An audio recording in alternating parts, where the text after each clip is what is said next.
তার জমি লড়াই ছিল, দেবদার জমিদার জমি ছিল। তারপরে লড়াই হলো শিক্ষা। আগে সব বড় বড় লোকেদের ছেলেমেয়েরা শিখত, আর গরিব মানুষের ছেলেমেয়েরা পড়তো, তাদের হাতে শিক্ষায়। তারপরে এলো অধিকারের কথা, পঞ্চায়েত।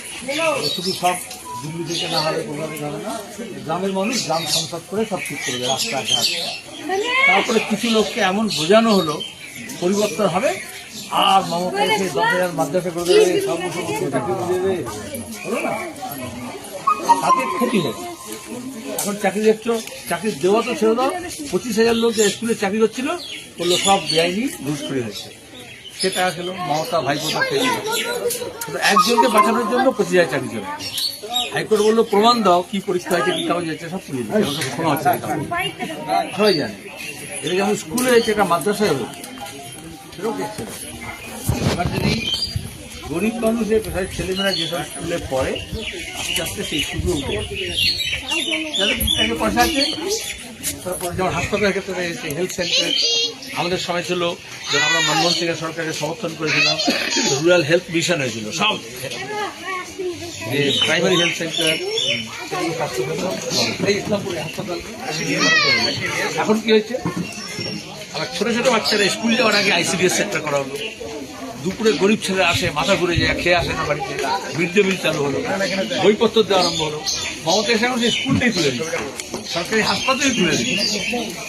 তারপরে ধরো মাঠ, চর, জমি এগুলো আবার দখল করছে, চা বাগানের হোক, জঙ্গলের হোক, সব দখল করে নিচ্ছে।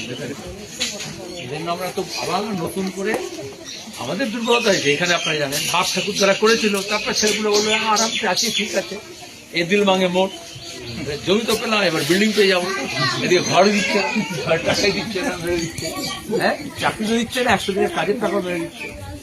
এই জন্য আবার নতুন করে এবার তুমি তোকে বুঝতে পারছো, 3টে কেন্দ্র নয়, যেটা রাজ্যে লোকে মমতা যে মুখোশ পড়েছিল, তো এটা এখন মুখোশটা করে আগে একটু হেজাব ফেজাব করে নিয়ে এমন করে বলতো, লোকের মতো তারিখ পাপড়ে বাপ, একদম পছাবা ইনসান। এখন বুঝেছে কোথায় পৌঁছানো, আসলে নাচ করে RSS মমতাকে সাজিয়ে দিয়ে দাঁড় করে দিয়েছিল, তাকে বিজেপি করেছে পরিষ্কার করে।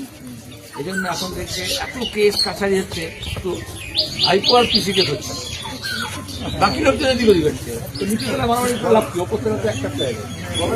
এই জন্য আমরা খবরে দ্বিতীয় একটা হয়েছি যে আগে আমাদের রাজ্যের অবস্থা খারাপ, তাই তো আবার